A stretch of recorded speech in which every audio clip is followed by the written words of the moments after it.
The funeral of the man who once shook 2 continents saw a pathetic turnout of just 6 people. Hunted as a traitor in Britain and thrown into a French dungeon, he spent his final years as a pariah, cursed as a dirty atheist on the very American soil he helped liberate. Gone was the architect of the revolution. In his place stood a broken, lonely alcoholic facing the cold shoulder of a world that had used him and moved on. Yet this despised outcast was Thomas Paine, the British radical who became a French MP and used a pen sharper than any bayonet to ignite the fire of American independence. He was the one who slapped a sleeping nation awake with common sense and risked the guillotine to oppose the execution of Louis XVI. To be hated by every nation he tried to save was the steep, brutal bill he had to pay for daring to be a genius ahead of his time.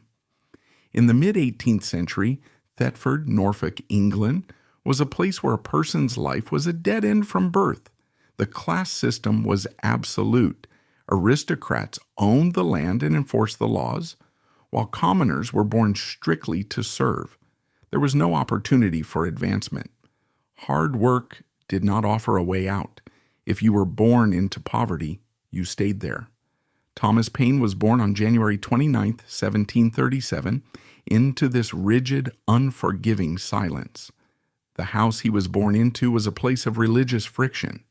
His father, Joseph, was a Quaker, a quiet, pious man who belonged to a sect that rejected authority, refused to bow to kings, and believed in the inner light of every human being.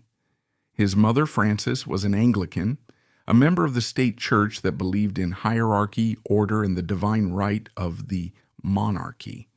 This split was the first war Thomas Paine ever fought. It was fought inside his own home, a silent war of glares and tension. It gave young Thomas a lifelong skepticism about organized dogma. He saw that religion could be a wall between people rather than a bridge. But more importantly than his religion, Thomas Paine was poor. And in 18th century England, poverty was not just a lack of money. It was a moral failing. It was a crime. The education of Thomas Paine was brutal and short.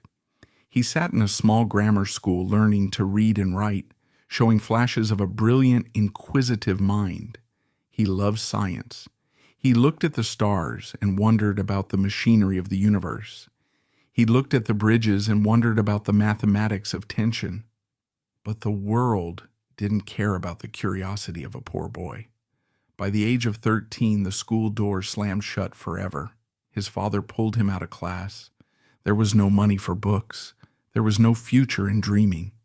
Thomas was ordered to sit on a hard wooden bench beside his father, twisting whalebone and stitching heavy canvas. He was to be a staymaker. For those who do not know, a staymaker crafted the corsets that squeezed the waists of upper-class women. It was grueling, painful work. The whalebone was tough and smelled of the ocean's rot. The canvas was thick and tore at the fingers. Hour after hour, day after day, the 13-year-old boy sat hunched over, making cages for women he would never be allowed to speak to. He was just a child, but his life seemed effectively over. He was destined to be a staymaker, just another invisible pair of hands in the British Empire's vast, grinding machine. He looked at his father's hands, calloused, scarred, permanently curved from holding the tools, and he saw his own future. He saw a life of silence, labor, and obscurity. But Thomas had a restless, chaotic spirit.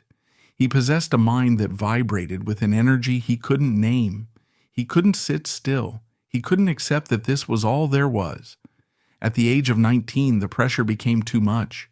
He broke. He ran away. He didn't just run to another town. He ran to the edge of the world. He signed up as a privateer aboard a ship called the King of Prussia. A privateer was essentially a state-sponsored pirate vessel.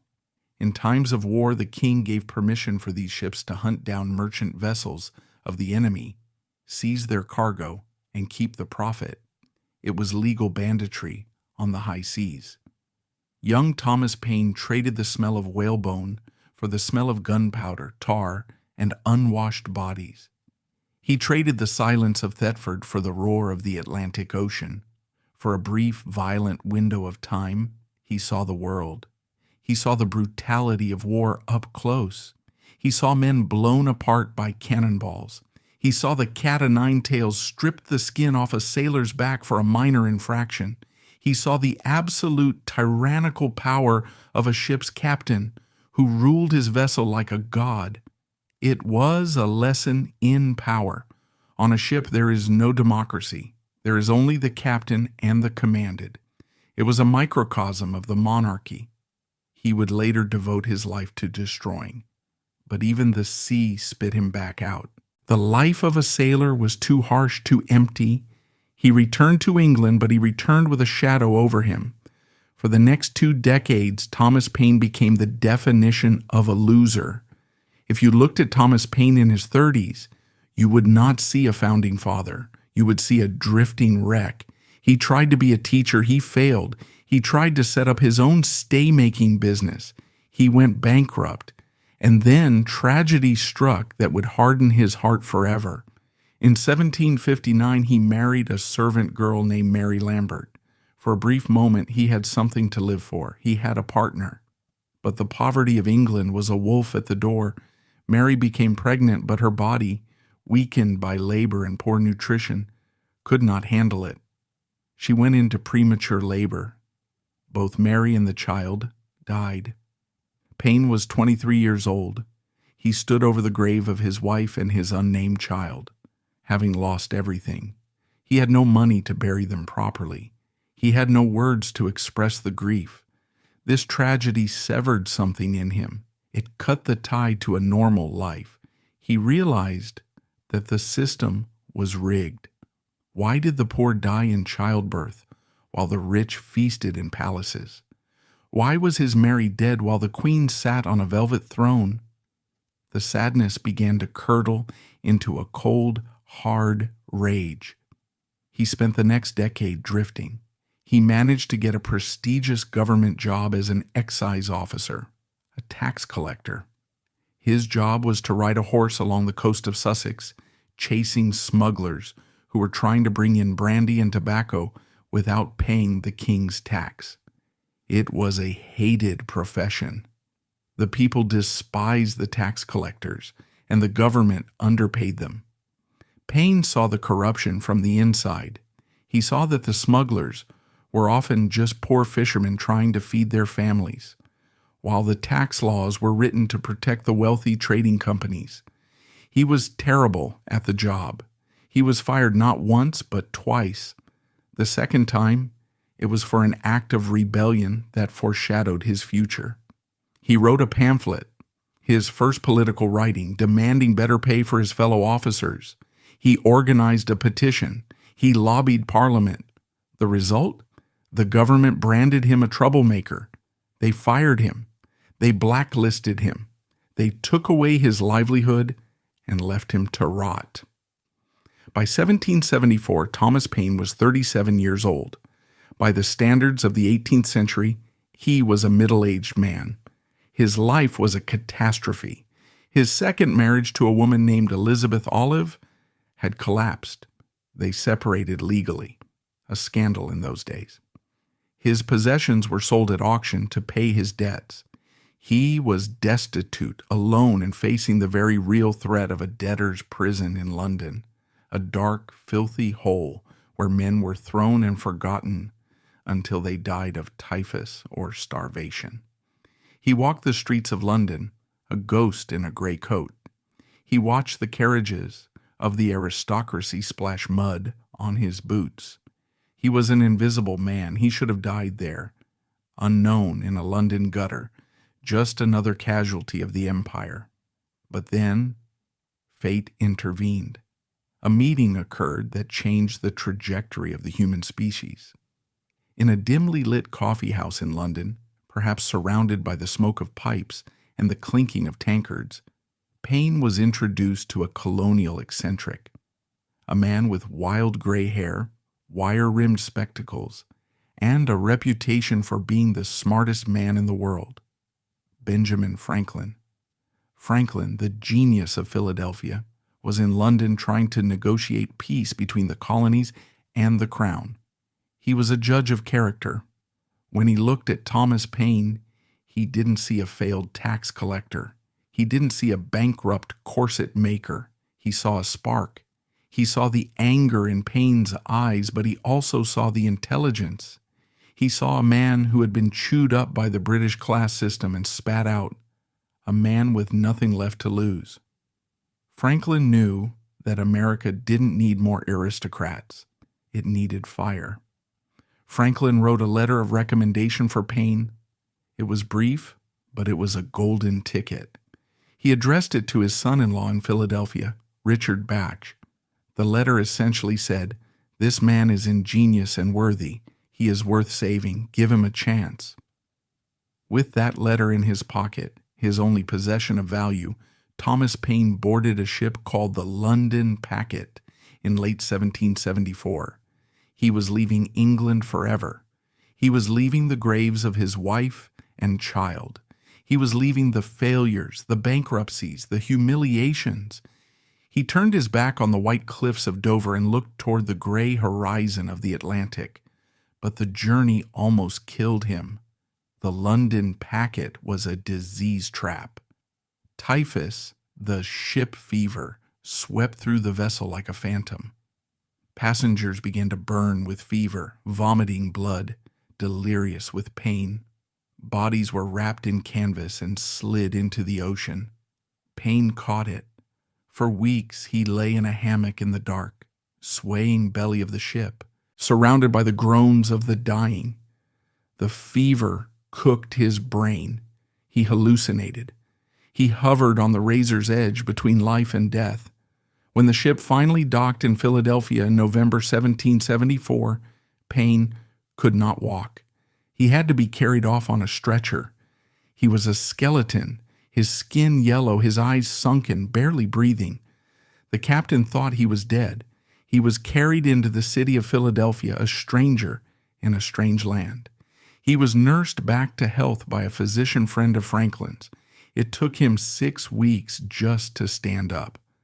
As the winter of 1774 turned into the spring of 1775, Thomas Paine woke up.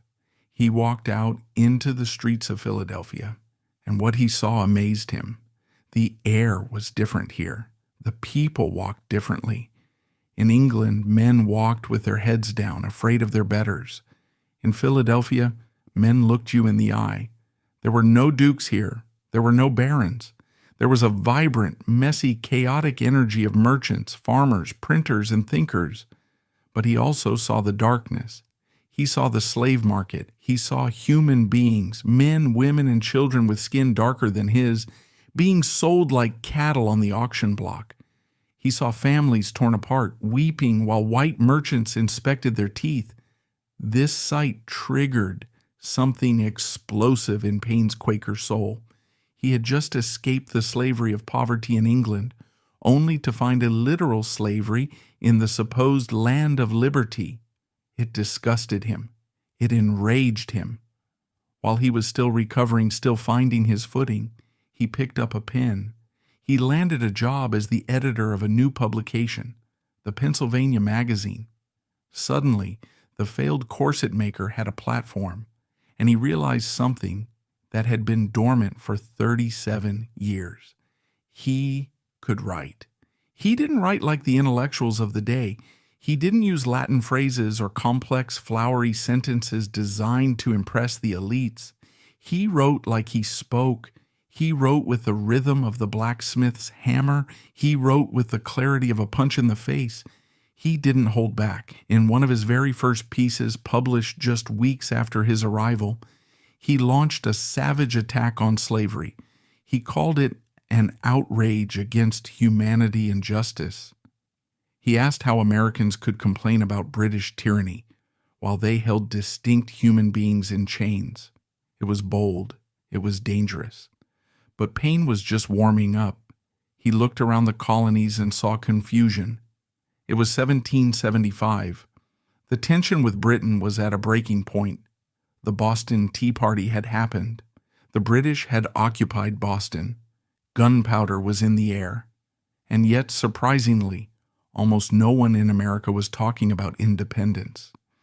It is hard for us to imagine now, but in 1775, the idea of separating from Great Britain was considered insanity. It was a fringe idea, whispered only by radicals. The wealthy elites, men like George Washington, Thomas Jefferson, and John Adams, were not asking for independence. They were Englishmen. They loved the king. They simply wanted the king to treat them better. They wanted lower taxes. They wanted a seat in Parliament. They wanted to restore the good old days of the relationship. They were terrified of the word revolution. They feared that if they broke away from Britain, society would collapse into anarchy. Paine, the outsider, the man with no property and no reputation to protect, saw what they couldn't. He saw that reconciliation was a fantasy. He saw that a king who would send an army to kill his own subjects was not a father. He was a monster. He saw that an island could not rule a continent. He sat down at a desk in a small room in Philadelphia. Outside, the wind howled. Inside, his mind was on fire. He dipped his quill into the ink and he began to write a pamphlet. He didn't know it yet, but he was writing the death warrant of the British Empire in America. He was writing a document that would shift the tectonic plates of history. He decided to call it Plain Truth. But a friend, Dr. Benjamin Rush, suggested a different title, a title that suggested that what he was saying wasn't radical. It was just obvious. He called it Common Sense. The ink on that manuscript was barely dry, yet it held enough heat to burn down an empire. Paine had found his title, but he had no idea that he had just named the defining virtue of the American character. As the calendar turned to 1776, the manuscript was rushed to the press and the failed corset maker braced himself. He had spent his life being invisible. Now he was about to become the loudest voice in the world. January 10th, 1776. The winter wind whipped through the streets of Philadelphia, rattling the windows of the print shops. Inside one such shop, a stack of pamphlets sat drying, the ink still fresh and pungent. They looked unremarkable. They were bound in cheap gray paper, selling for 2 shillings. There was no author's name on the cover, only a cryptic statement, written by an Englishman. But inside those cheap pages lay the most dangerous weapon the British Empire had ever faced. Thomas Paine had unleashed common sense. To understand the explosion that followed, you have to understand the silence that preceded it. Before that morning in January, the conversation about American liberty was polite, legalistic, and terrified. The Founding Fathers, men like John Adams and Thomas Jefferson, wrote in the language of the courtroom. They cited the Magna Carta. They quoted Roman law. They wrote dense intellectual treatises that were read by perhaps a few thousand wealthy, educated men in the colonies. They were lawyers arguing a case. Paine was not a lawyer. He was a street fighter. He didn't write for the elites in the velvet coats. He wrote for the blacksmith, the farmer, the soldier, and the barmaid. He bypassed the brain and went straight for the gut. He stripped away the flowery language of diplomacy and replaced it with the raw rhythmic power of the King James Bible, the only book he knew the common people read. He didn't just argue against British taxes. He attacked the holy idea of monarchy itself. For centuries, the king was seen as a father figure, appointed by God. To speak against him was not just treason, it was blasphemy. Paine took this sacred idol and smashed it with a sledgehammer. He called William the Conqueror a French bastard leading a band of armed banditti. He called King George III the royal brute of Britain. He asked a simple, devastating question that no one had dared to voice. Why should a continent be ruled by an island? There is something very absurd, he wrote, and in supposing a continent to be perpetually governed by an island. In no instance hath nature made the satellite larger than its primary planet. The effect was not just intellectual, it was viral. The pamphlet spread like a fever. Men read it aloud in taverns, the text illuminated by flickering candlelight, while crowds listened in rapt silence. Officers read it to their troops. Farmers read it to their families. In a population of only 2.5 million people, including slaves, Common Sense sold nearly 150,000 copies in a few months.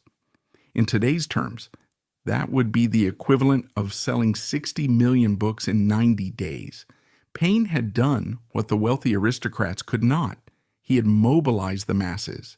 He took the murky, terrifying concept of treason and rebranded it as common sense. He made independence seem not like a radical gamble, but like the only logical choice. John Adams, who famously disliked Paine, he considered him low-class and dangerous, ground his teeth in jealousy.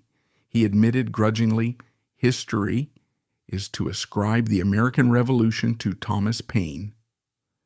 6 months later, when the Continental Congress finally gathered the courage to sign the Declaration of Independence, they were merely signing the check that Thomas Paine had already written. But while Jefferson got the credit for the Declaration, Paine got something else. He got a war. And this is where the story of Thomas Paine takes a turn that separates him from almost every other founding father. When the war truly began, the great thinkers, Jefferson, Adams, Franklin, went to Europe as diplomats or stayed in the halls of Congress as legislators. They fought with quills and parchment. Thomas Paine enlisted. He didn't have to. He was nearly 40 years old. He was a foreigner. He was physically frail, damaged by his years of poverty and his near-death experience with typhus.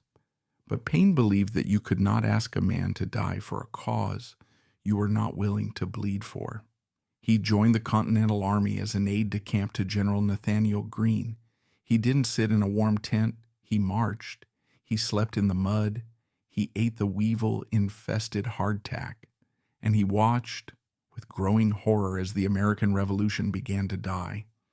The year 1776, which had started with the fireworks of common sense and the Declaration, ended in absolute catastrophe. George Washington's army was not the professional fighting force we see in paintings. It was a ragtag collection of farmers and shopkeepers, poorly armed, barely clothed, and totally unprepared for the might of the British Empire. The British chased them out of New York, slaughtering them in Brooklyn and Manhattan. Washington was forced to retreat, fleeing across the Hudson River and into the freezing mud of New Jersey. It was a death march. The soldiers were barefoot, leaving bloody footprints in the snow. They were starving. Disease was rampant. Thousands deserted, throwing down their muskets and walking home, convinced the cause was lost. Washington wrote privately to his brother, "I think the game is pretty near up." In December 1776, the remnants of the army collapsed in Newark, waiting for the final British blow that would end the war and send Washington to the gallows. The morale was gone. The fire of common sense had burned out, replaced by the cold reality of defeat. Thomas Paine sat by a campfire in the freezing darkness. He saw the faces of the men around him, hollow, terrified, defeated. He knew that military strategy could not save them now. They needed a miracle of the mind. He didn't have a desk. He didn't have a library. Legend has it, he pulled a drum onto his lap to use as a table. In the flickering orange light of the fire, with the wind howling through the trees, he dipped his pen into the freezing ink and wrote the first essay of a new series he called The American Crisis. He didn't begin with logic. He began with pure emotion. These are the times that try men's souls. The summer soldier and the sunshine patriot will, in this crisis, shrink from the service of their country. But he that stands it now deserves the love and thanks of man and woman. He wrote through the night. He printed the essay in Philadelphia and rushed copies back to the freezing camps. George Washington, a man of few words and immense stoicism, read the essay. He saw exactly what it was, a transfusion of courage. He ordered his officers to read it aloud to every regiment in the army. Imagine the scene. Thousands of shivering, starving men standing in the snow, listening to Paine's words thunder over the winter wind. He told them that the harder the conflict, the more glorious the triumph. He told them that tyranny, like hell, is not easily conquered. He reminded them why they were bleeding. The words worked. The summer soldiers stiffened their spines. On Christmas night, 1776, inspired by Paine's words, that frozen army crossed the Delaware River. They marched through a blinding blizzard to Trenton, New Jersey. They caught the Hessian mercenaries sleeping. It was a stunning, impossible victory. Washington saved the revolution, but even he admitted that Paine had saved the army. For the next several years, Paine was the voice of the war. He wrote 13 crisis papers, each one tackling a different problem: funding, morale, British lies, American cowardice. He donated every penny of the profits from his writings to the army. He bought mittens for the soldiers with his own meager salary. While other men were getting rich off war contracts, Paine was making himself poor for the cause. But peace, as Paine would soon discover, is far more treacherous than war. As the guns fell silent and the British surrendered at Yorktown in 1781, the unity of the Americans began to fracture. The revolutionary fervor faded, replaced by the grimy business of politics and money. Paine was a revolutionary, not a politician. He possessed a dangerous, uncompromising integrity that made him terrible at playing the game. This was proven spectacularly in the Silas Deane affair. Silas Deane was an American diplomat sent to France to secure supplies. He had successfully shipped uniforms and guns to the Continental Army. But Deane demanded a commission, a massive profit, claiming the supplies were a business transaction. Paine, who was now working as the secretary to the Committee for Foreign Affairs, knew the truth. He had seen the secret documents. The supplies were a gift from the King of France, not a sale. Deane was trying to rip off the American public. Most men would have stayed quiet. Deane had powerful friends, but Paine could not stomach corruption. He went to the newspapers and leaked the truth. He exposed Deane as a war profiteer, but in doing so, Paine committed a diplomatic sin. He publicly revealed that France had been helping America before the formal alliance, which was a violation of international treaties. The French were furious. Congress was embarrassed. The political sharks smelled blood. They turned on Paine. He was forced to resign his position. He was stripped of his title. Once again, his honesty had cost him his livelihood. By 1783, the United States of America was a reality. The Treaty of Paris was signed. The Founding Fathers were now the rulers of a new nation. Washington went to Mount Vernon to be a legend. Jefferson went to Paris to be a diplomat. Adams went to London. And Thomas Paine, he was broke. He had given his copyrights to the public. He had served for free. He had no land, no family, and no money. He petitioned the government he helped create, asking for some compensation for his years of service. It was humiliating. He had to beg.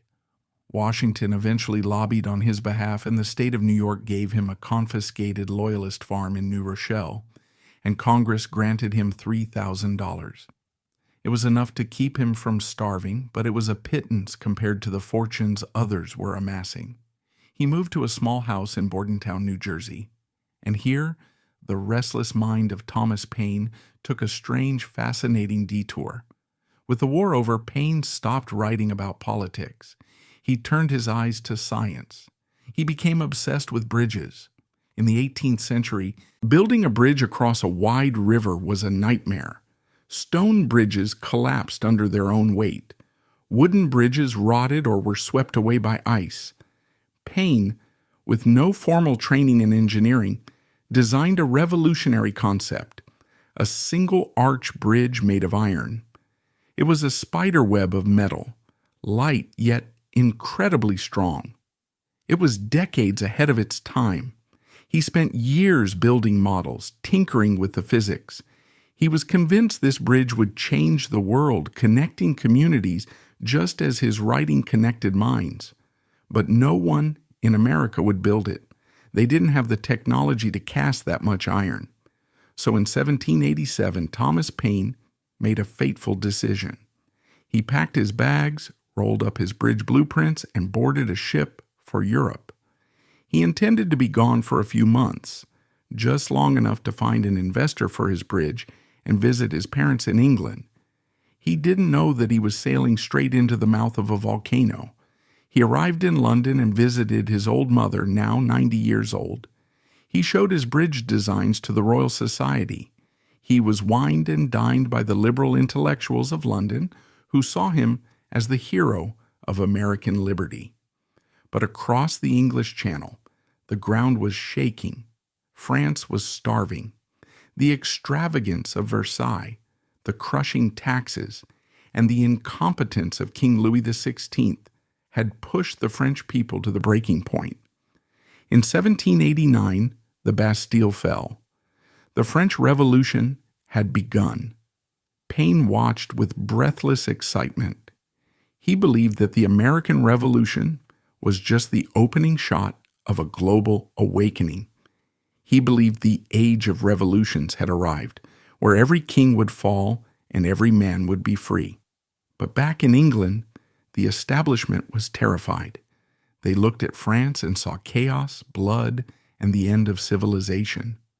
Edmund Burke, a famous British member of Parliament and a former friend of the American colonies, wrote a book called Reflections on the Revolution in France. It was a beautiful, eloquent, and scathing attack on the revolution.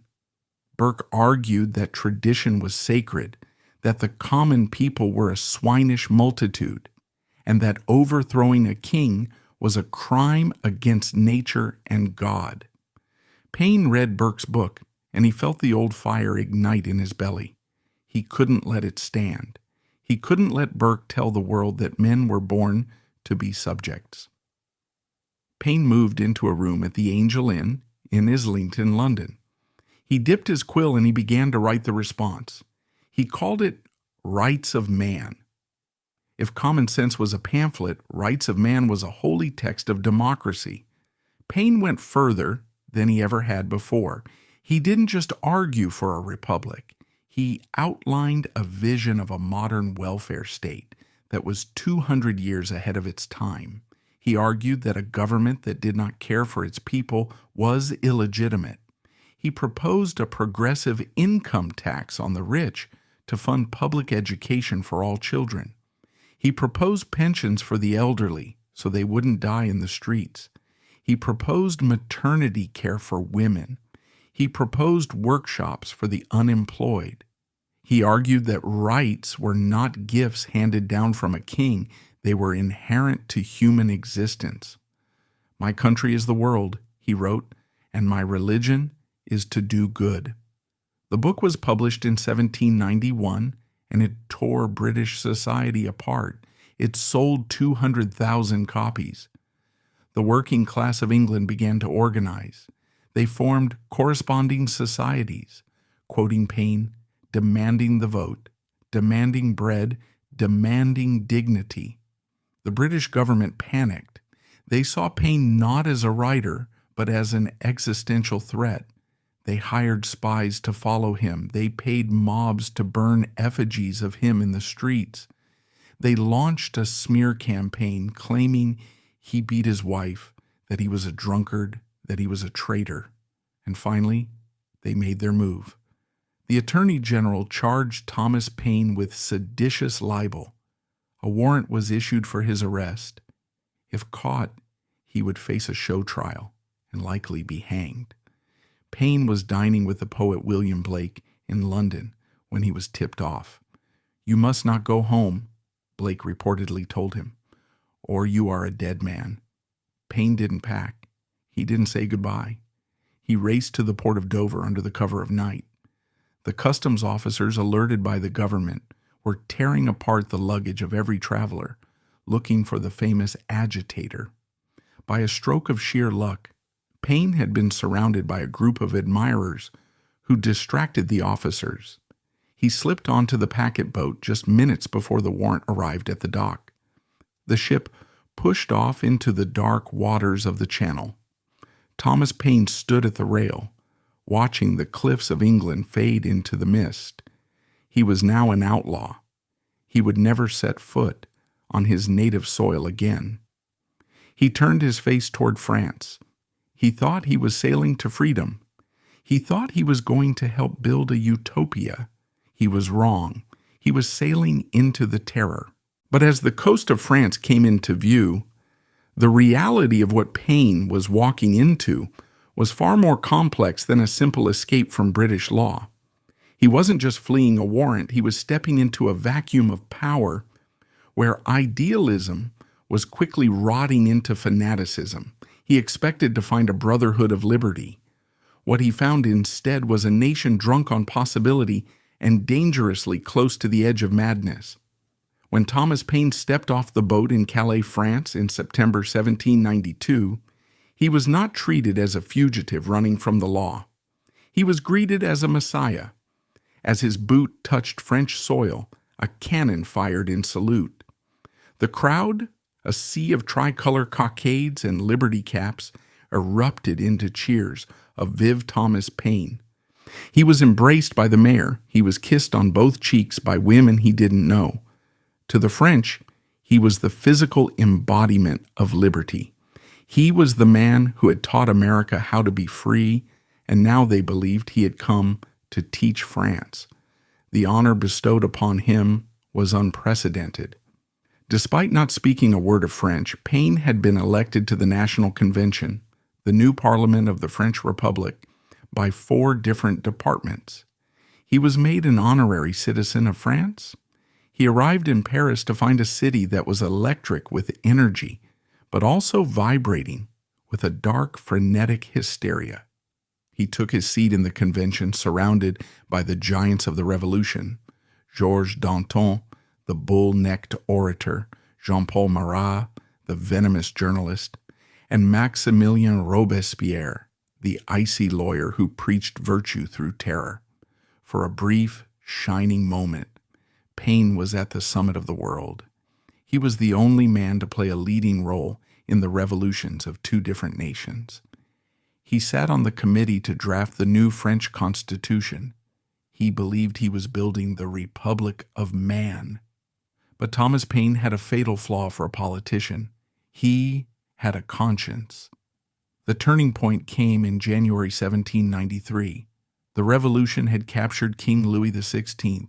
The convention put him on trial for treason. The mood in Paris was bloodthirsty. The people, starving and angry, wanted the king's head. They wanted to see the monarchy die physically in the public square. The Jacobins, led by Robespierre and Marat, demanded immediate execution without appeal. To vote against death was to risk being called a royalist. Thomas Paine hated kings. He had spent his entire life writing against them. If anyone had a right to demand the king's death, it was the author of Common Sense. But Paine looked at the trembling, confused man standing in the dock, and he didn't see a monster. He saw a scapegoat. Paine believed in principle, not vengeance.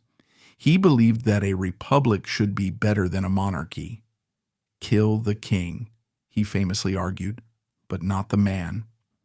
On January 15th, 1793, Paine stood before the National Convention. Since he couldn't speak French, he stood silently at the podium while a translator read his speech. The hall was silent, tensely waiting to hear the great revolutionary condemn the tyrant. Instead, they heard a plea for mercy. Paine argued that Louis XVI had helped the American Revolution by sending money and troops. He argued that executing him would alienate the United States. He proposed that the king be banished to America, where he could live out his days as a simple citizen, seeing how a democracy actually worked.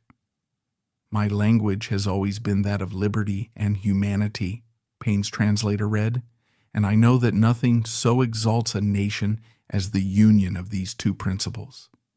The radical Jacobins were furious. Jean-Paul Marat screamed from his seat, interrupting the translator, shouting that Paine was a Quaker and didn't understand French politics. The mood in the hall turned from respect to hostility. Paine lost the vote. The king was guillotined on January 21st. As the heavy blade fell in the Place de la Révolution, severing the head of the king, it also severed Paine's safety. The revolution began to eat its own children. The reign of terror was approaching. Paranoia swept through Paris. If you weren't radical enough, you were a traitor. If you spoke English, you were a spy. Paine, the man who couldn't speak French, the man who tried to save the king, was suddenly viewed with deep suspicion. He stopped attending the convention. He retreated to an old mansion in the suburbs where he lived with a few friends, sleeping with a pistol by his bed. He could feel the net closing in. He knew he was going to be arrested. Most men would have fled. Paine, true to his character, decided to write. He began working on a new book, a theological treatise he had been planning for years. He wanted to write it before he died. It was a race against the executioner. He wrote feverishly, attacking the dogmas of organized religion, trying to define a pure belief in God without the corruption of the church. He called it The Age of Reason. On Christmas night, 1793, the knock on the door finally came. The French police stormed his home. They arrested Thomas Paine as a foreigner and an enemy of the state. He managed to hand the manuscript of the first part of The Age of Reason to his friend Joel Barlow just moments before he was hauled away. He was thrown into the Luxembourg prison. The Luxembourg was a nightmare wrapped in velvet. It was a former palace turned into a dungeon. It was filled with aristocrats, generals, and revolutionaries who had fallen out of favor. It was the antechamber to the guillotine. Paine was 56 years old. His health, never strong since the typhus incident, collapsed. The prison was damp, cold, and infested with vermin.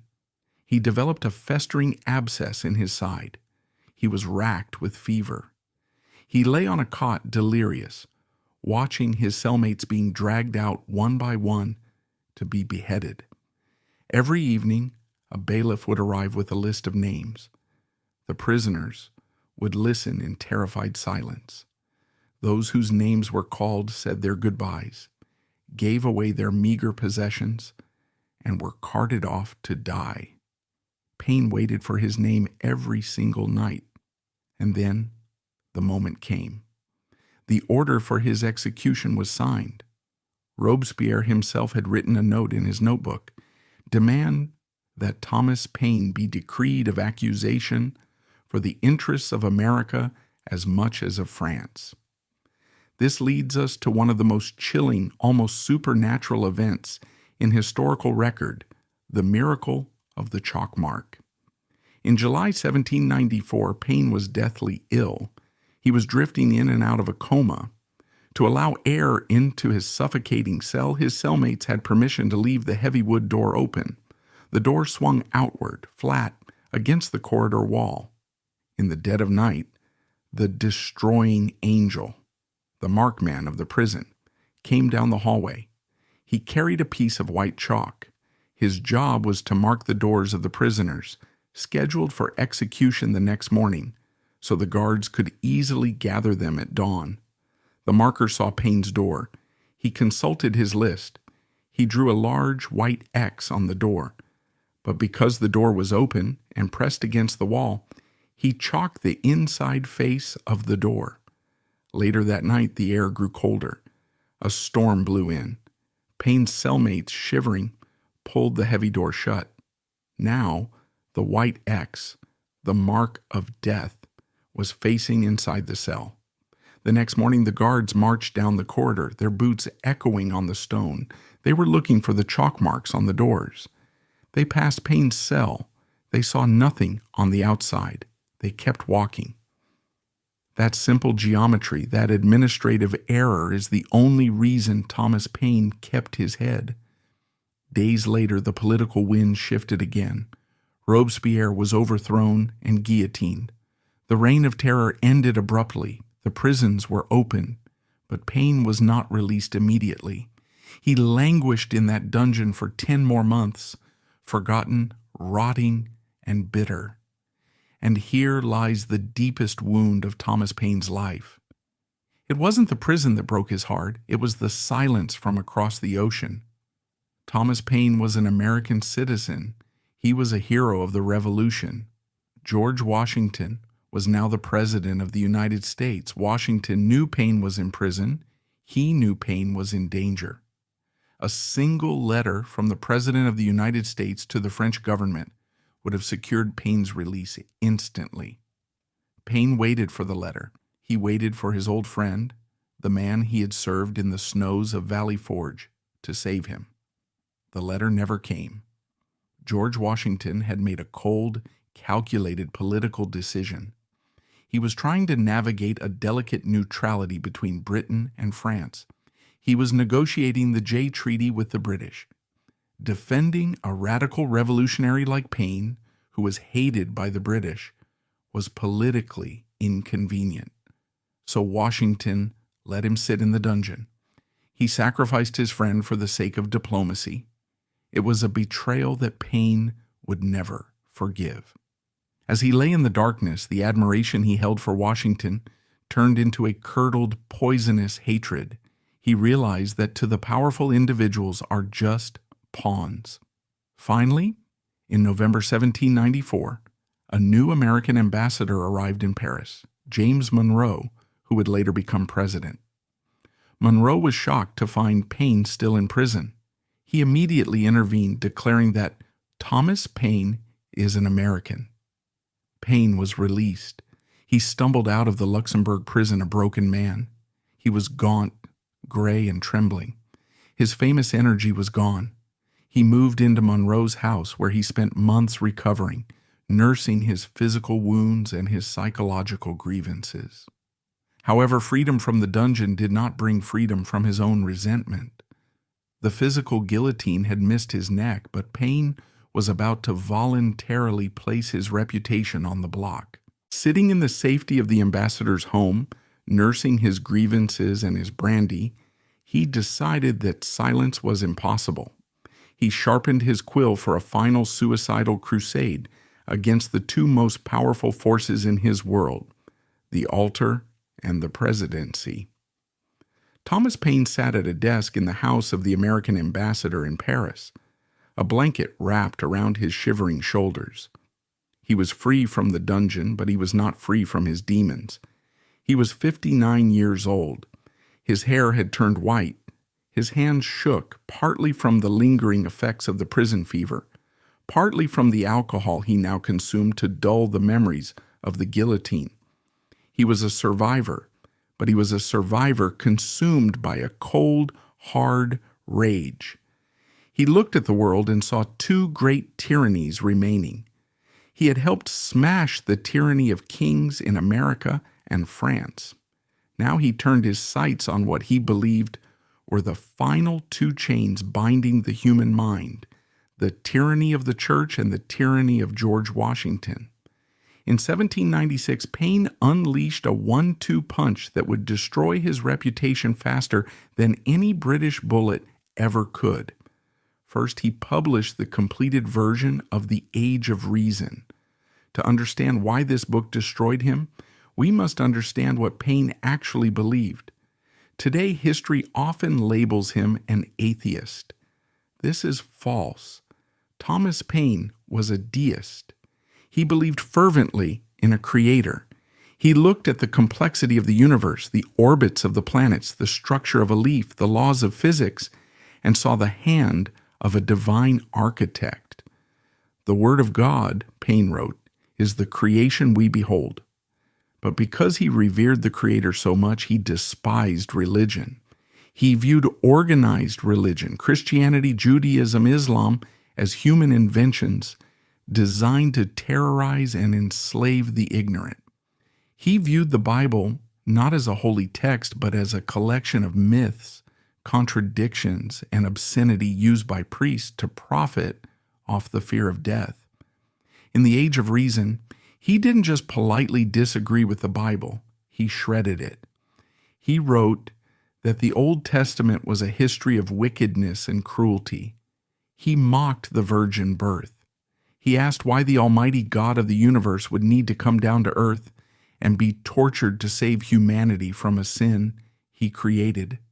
He famously declared, "My own mind is my own church." Paine thought he was doing the world a favor. He thought he was liberating the masses from superstition, just as common sense had liberated them from the crown. He expected the world to thank him for bringing the Enlightenment to the church pew. He miscalculated, badly. In France, the book was shrugged off. They had already abandoned the church. But in America and England, the book was a nuclear bomb. America was not the secular nation of the 21st century. It was a deeply religious society. And, to make matters worse, Paine's timing was catastrophic. America was just entering the Second Great Awakening, a massive revival of evangelical Christianity. Preachers were thundering from pulpits about the fires of hell. And here came Thomas Paine, the hero of the revolution, telling them that Jesus was a myth and their Bibles were lies. The backlash was instant and vicious. In England, the government prosecuted booksellers just for stocking the book. In America, he was denounced from every pulpit. He was labeled a filthy little atheist, a drunken infidel, and a loathsome reptile. Mothers covered their children's ears when his name was spoken. But Paine wasn't finished. He had one more bridge to burn. He sat down and wrote an open letter to George Washington. It was the longest, angriest letter of his life. For years, the bitterness had festered. He remembered every cold night in the Luxembourg prison, waiting for Washington to save him. He remembered the silence. He viewed Washington's neutrality not as a diplomatic necessity, but as personal treachery. In the letter, Paine took the living God of America and tore him down. He attacked Washington's character. He attacked his military record, claiming that Washington had won the war only because of French money and sheer luck. He accused Washington of being a cold-hearted hypocrite who cared only for his own image. The letter concluded with a sentence that is shocking even to read today. "And as to you, sir, treacherous in private friendship, for so you have been to me, and a hypocrite in public life, the world will be puzzled to decide whether you are an apostate or an impostor, whether you have abandoned good principles or whether you ever had any."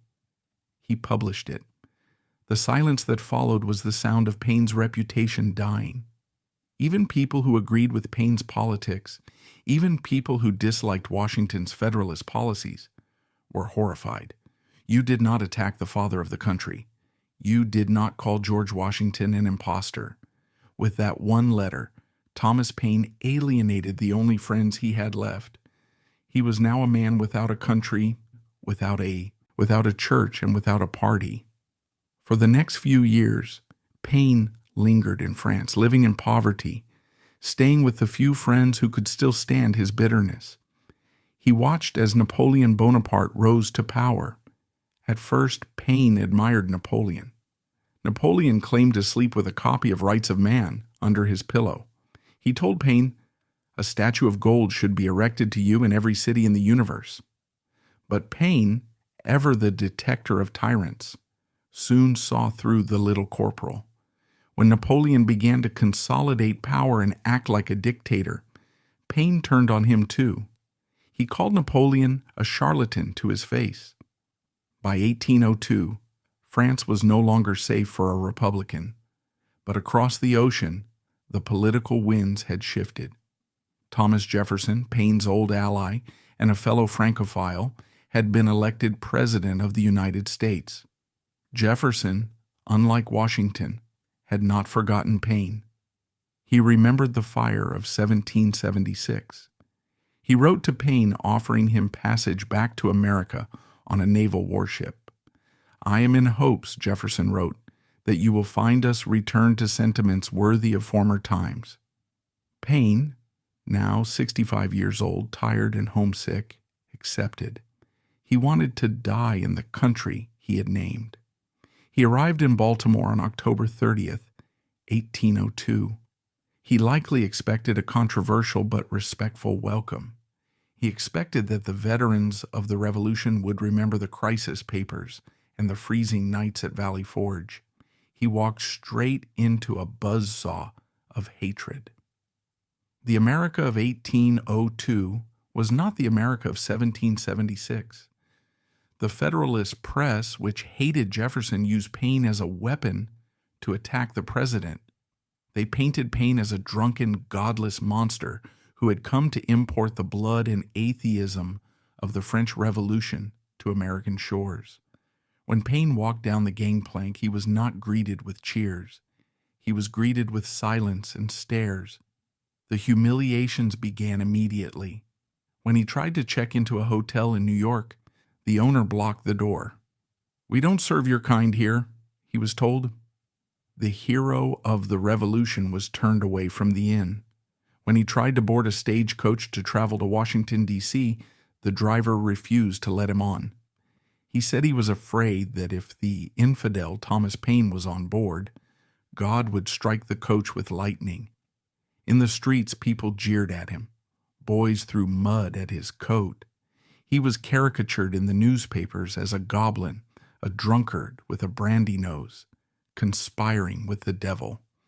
Even his physical appearance had deteriorated. Paine had stopped caring. He wore old, snuff-stained clothes. His nails were long and dirty. He drank heavily. Brandy was his constant companion, though historical accounts differ on whether he was a true drunkard or just a man who medicated his depression. He traveled to Washington, D.C. to meet Jefferson. The president received him warmly, walking arm in arm with him at the White House. This act of friendship cost Jefferson political capital. The newspapers screamed that the president was harboring the Antichrist. Paine realized with a crushing sadness that his work was forgotten. The country wanted his liberty, but they didn't want him. He retreated to the small farm in New Rochelle, New York, that the state had given him years prior. It was a lonely, isolated existence. He lived in a small cottage surrounded by neighbors who despised him. In 1804, on Christmas Eve, a local man named Christopher Derrick, who owed Paine money, stormed onto the property with a gun. He fired a musket shot through Paine's window, missing the old man by inches. It was an assassination attempt. But when Derrick was caught, Paine refused to press charges. Even in his bitterness, he held to his principles. He didn't believe in vengeance. He let the man go. As the years ticked by, Paine's world shrank to the size of his room. He suffered from dropsy and painful sores on his legs. He was cared for by Madame Bonneville, the wife of a French publisher who had followed him to America. She was one of the few humans who showed him kindness. But the world wasn't done punishing him. In 1806, Paine went to the local polling place in New Rochelle to vote in the election. He was the man who had first proposed the idea of American independence. He was the man who had championed the right to vote. The election inspector, a man named Elisha Ward, stood up and blocked his path. "You are not an American citizen," Ward sneered. Paine was stunned. "I was the first to propose the name United States," he stammered. "Washington recognized me. Congress recognized me." "You were imprisoned in France," Ward argued. "You accepted French citizenship. You forfeited your rights." It was a lie. It was a legalistic trick designed to humiliate the old radical. But the crowd looked on, silent and hostile. Thomas Paine, the father of the Republic, was turned away from the ballot box. He was disenfranchised in the very nation he had willed into existence. He walked home, his cane tapping on the dirt road, defeated. By 1809, he was bedridden. He was dying. And this brings us to the final ghoulish chapter of his life. As he lay on his deathbed, he was not surrounded by family. He was surrounded by vultures. Priests and ministers heard that the arch-infidel was dying. They flocked to his house, pushing past his nurse, forcing their way into his bedroom. They wanted one thing, a recantation. They wanted to hear Thomas Paine admit he was wrong. They wanted to be the one to save his soul and sell the story to the newspapers. 2 Catholic priests broke into his room. "Mr. Paine," one said, looming over the dying man, "you have written against Jesus Christ. Do you wish to repent?" Paine opened his eyes. Even in the fog of death, the fire still sparked one last time. "I have no wish to believe on that subject," he whispered, and then stronger, "Get out." He refused to bend. He refused to lie. On the morning of June 8th, 1809, Thomas Paine passed away. His last words were reported to be a response to his doctor asking if he was in pain. "I am sorry to say," he murmured, "I am." The news of his death spread, but it caused no mourning. One newspaper, the New York Citizen, printed an obituary that read, "He had lived long, did some good and much harm." That was it. That was the summary of the man who wrote Common Sense. And then came the funeral we imagined at the very beginning. Paine had asked to be buried in the Quaker cemetery. He wanted to return to the simplicity of his father's faith. The Quakers, the people of peace and tolerance, held a meeting. They discussed the request. They concluded that Thomas Paine was too controversial, too polluted to rest among them. They denied him. So on that wet morning, the hearse rattled up the road to his farm.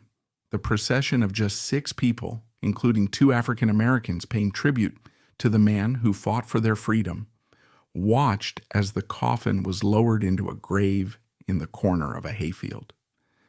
Madame Bonneville stood with her children. A few neighbors watched from a distance, perhaps out of curiosity, perhaps to make sure the infidel was truly gone.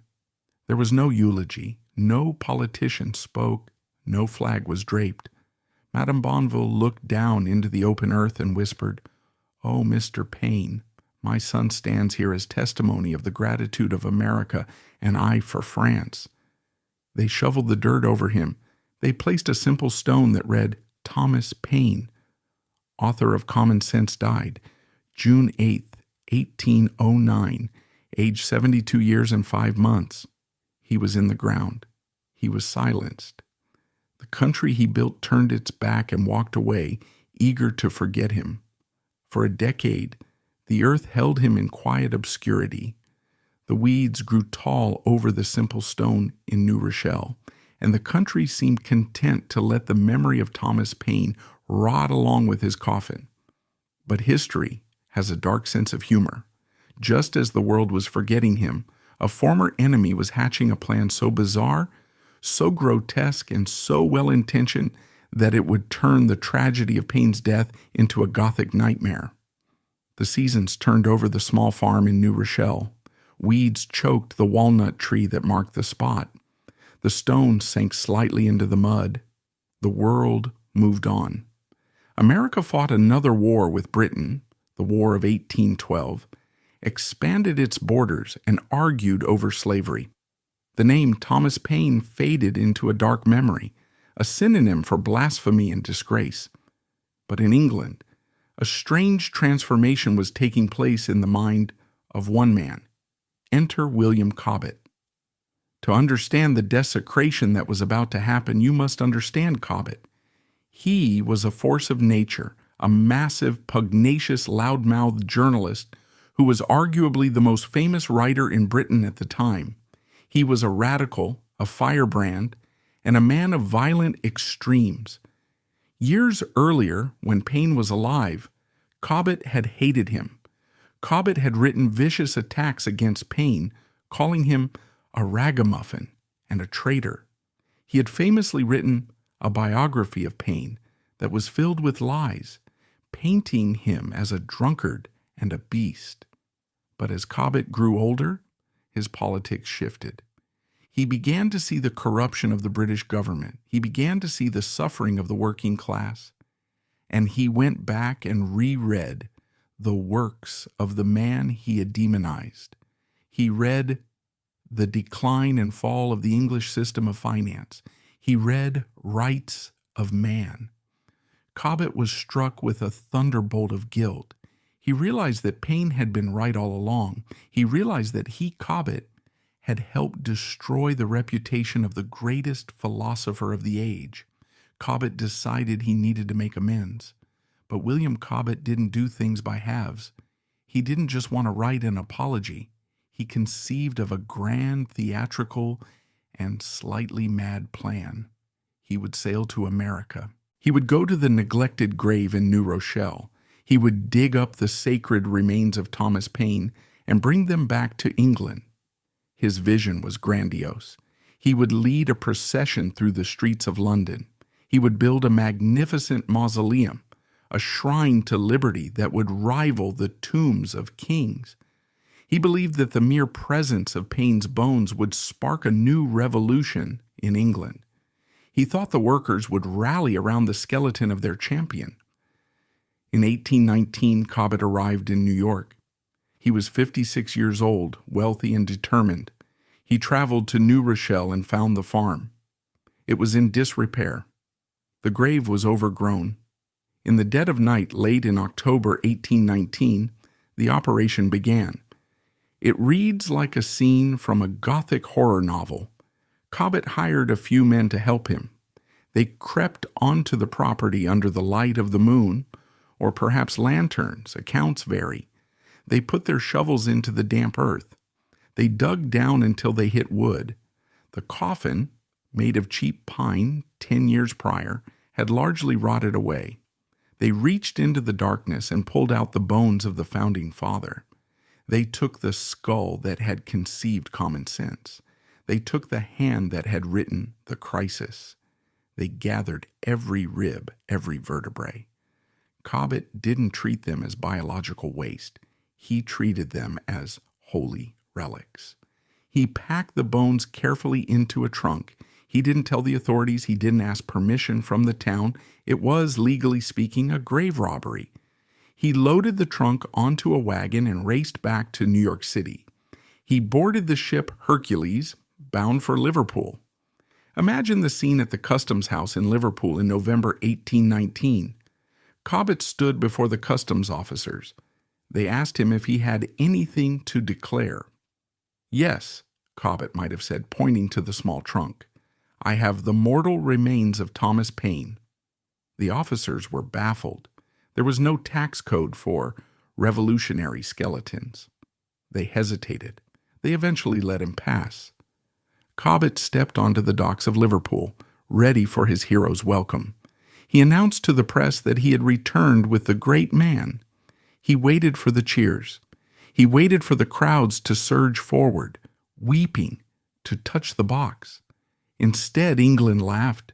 The reaction was not reverence, it was ridicule. The British press, always vicious, had a field day.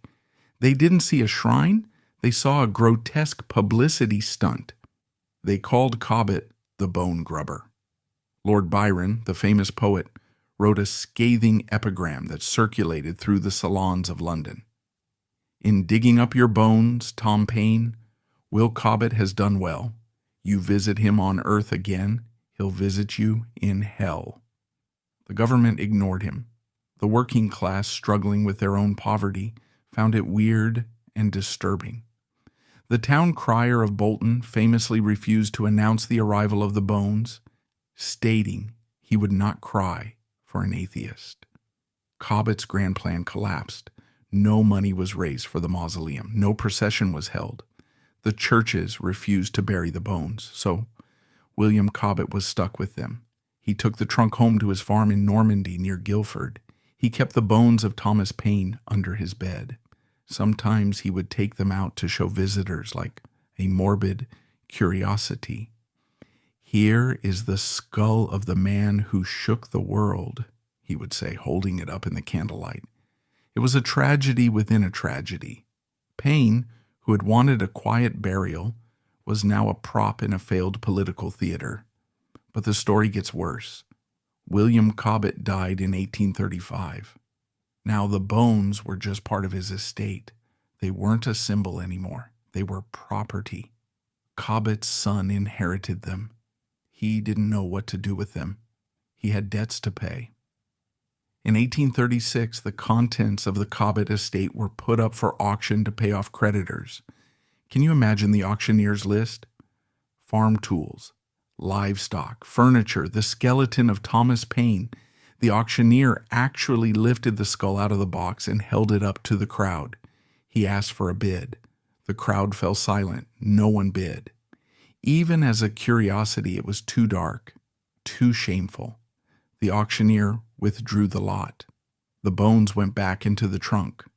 From this point on, the history of Thomas Paine's remains dissolves into mist and rumor. The bones began to travel, separating, disappearing piece by piece. They were reportedly kept by a day laborer who worked for the Cobbett family. Then they were sold to a furniture dealer in London. Then the trail goes cold. Over the next century, reports would surface from the corners of the globe, the ribs. A rumor circulated that an English preacher claimed to have Paine's ribs and would display them to warn his congregation about the dangers of atheism. The skull. In the 1900s, an anthropologist in Australia claimed to have purchased the skull. The finger. A gruesome story emerged that a piece of Paine's finger bone had been fashioned into a button for a coat. The jawbone, a tract of land in Brighton, was said to have been purchased with a bag of bones that included Paine's jaw. Today there is no grave of Thomas Paine. There is a monument in New Rochelle near where the original grave was. There is a statue in Thetford, his birthplace, which the Americans paid for because the town council initially refused. There is a bust in Paris, but the physical man, the brain that thought the thoughts, the hand that wrote the words, they are gone. They were scattered across the world, lost in attics, buried in unmarked holes, or ground into dust. In a strange poetic irony, this is perhaps the most fitting end for Thomas Paine. He called himself a citizen of the world. He didn't believe in borders. He didn't believe in the sanctity of consecrated ground. He believed that his mind was his church. His body was denied a resting place in America, denied a resting place in England, and denied a resting place in France. The earth itself seemed to reject him. Or perhaps it decided to spread him everywhere. By the mid-19th century, Thomas Paine was a ghost. His books were still read in secret by radicals, but in polite society, his name was Mud. Theodore Roosevelt, a century later, would famously dismiss him as a filthy little atheist. It seemed that the establishment had won. They had killed the man, they had lost his bones, and they had blackened his name. With the bones scattered and the mausoleum unbuilt, it seemed the final humiliation was complete. The physical man had been erased from the earth. But the irony of attempting to destroy a thinker is that you cannot banish an idea by hiding the skull that held it. While the elites mocked his memory and the auctioneers sold his ribs, a quiet undercurrent was moving through the basement of history. The bones were gone, but the ghost was just beginning to speak. For nearly a century after his death, Thomas Paine was the dark secret of American history. While monuments rose for Washington, Jefferson, and Adams, Paine remained in the shadows. Mothers used his name as a boogeyman to frighten children into behaving. Theodore Roosevelt, a man who usually admired grit, dismissed him as a filthy little atheist. To admit you read Paine was to admit you were a radical, a socialist, or a heretic. But you cannot kill an idea by burying the man who had it. While polite society spat on his name, the lower orders, the workers, the immigrants, the union organizers, kept his memory alive. In the smoky back rooms of labor halls in the 1800s, tattered copies of Rights of Man were passed from hand to hand like Holy Scripture. When the Chartists in England demanded the right to vote, they quoted Paine. When the abolitionists in America demanded the end of slavery, they stood on the foundation Paine had built. Abraham Lincoln, a man who knew something about being hated, was rumored to have read The Age of Reason as a young man in Illinois. He never publicly embraced Paine. It would have been political suicide, but the rhythm of Paine's logic echoes in Lincoln's greatest speeches. The rehabilitation of Thomas Paine was slow, painful, and fought inch by inch. It began with the great inventors and thinkers who didn't care about social niceties. Thomas Edison, the wizard of the future, openly worshipped Paine. I have always regarded Paine as one of the greatest of all Americans, Edison wrote. He was the equal of Washington in making American liberty possible. Walt Whitman, the poet of the American soul, stood up for him. Whitman had met Paine once as a very young child, and he never forgot the aura of the man. At a time when it was shameful to do so, Whitman spoke publicly of Paine's greatness, trying to wipe the mud off his gravestone. But the true victory of Thomas Paine didn't happen in a speech or a statue. It happened in the fabric of reality. As the 20th century dawned, the world began to bend toward Thomas Paine. In 1935, President Franklin D. Roosevelt signed the Social Security Act. It established a safety net for the elderly, paid for by a tax on the workforce. This was not a new idea. Thomas Paine had designed this exact system in Rights of Man in 1792, down to the mathematical details. The critics called it socialism. Paine called it civilization. In 1948, the United Nations adopted the Universal Declaration of Human Rights. It declared that every human being, regardless of race, religion, or nationality, had inherent rights. This was the global version of Rights of Man. The United Nations itself was a concept Paine had hinted at, a confederation of nations to end war. Slowly, the politicians began to catch up. By the late 20th century, a strange phenomenon occurred. Thomas Paine became the only founding father to be claimed by both the left and the right. Ronald Reagan, the icon of conservatism, quoted Paine in his acceptance speech in 1980. "We have it in our power to begin the world over again." He used Paine to champion individual liberty and limited government.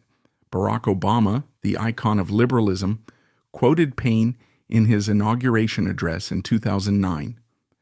"Let it be told to the future world that in the depth of winter, when nothing but hope and virtue could survive, the city and the country, alarmed at one common danger, came forth to meet and to repulse it." He used Paine to champion collective action and the social safety net. How can one man be the hero of such opposites? It is because Paine is the bedrock. He is the dirt floor upon which the entire house of modern democracy is built. You can argue about the wallpaper, taxes, or the furniture, regulations, but you are standing on Paine's floor. If you believe that a poor child should be educated at public expense, you are a disciple of Paine. If you believe that slavery is a moral abomination, you are a disciple of Paine. If you believe that religion is a private matter and not a state mandate, you are a disciple of Paine. If you believe that a leader works for the people and not the other way around, you are a disciple of Paine. He is the most modern of all the founders. Imagine for a moment if we could use a time machine to bring the founding fathers to the year 2025. George Washington would be horrified. He would look at the lack of a landed aristocracy, the noise and the diversity, and he would likely retreat in confusion. Thomas Jefferson, the slave owner who wrote that all men are created equal, would be paralyzed by the contradictions of his own life coming to fruition in a multiracial society. But Thomas Paine would look at our world, at the women voting, at the absence of a king, at the United Nations, at the public schools, and he would nod. He would not be confused. He would say, "What took you so long?" He was a time traveler who was born 2 centuries too early. He waited for us to catch up. We must return finally to the mystery of his bones. Where are they? Did they crumble to dust in a trunk in London? Are they buried in a garden in Australia? Perhaps it is better that we never find them. If we had his bones, we would build a shrine. We would put him in a marble box, lock him behind velvet ropes, and visit him once a year like a museum exhibit. We would turn him into a statue, cold, hard, and silent. But Thomas Paine was never silent. By denying him a grave, history inadvertently granted him the world. Because he is buried nowhere, he is buried everywhere. He is buried in the ink of every free press newspaper. He is buried in the ballot box where a woman casts her vote. He is buried in the Social Security check that keeps a grandmother warm in winter. He is buried in the protest sign held up against a tyrant. The man who wrote Common Sense died a failure. He died broke, dirty, and alone, betrayed by his friends and mocked by his enemies. But in the grand, terrifying calculus of history, Thomas Paine won the ultimate victory. He didn't just help create a country, he created the modern mind. The filthy little atheist became the conscience of the world. The staymaker from Thetford became the architect of the future. And somewhere, in the ether of history, if you listen closely over the roar of the wind and the noise of politics, you can still hear the scratching of his quill, reminding us of the job that is still unfinished. The world is my country, all mankind are my brethren, and to do good is my religion.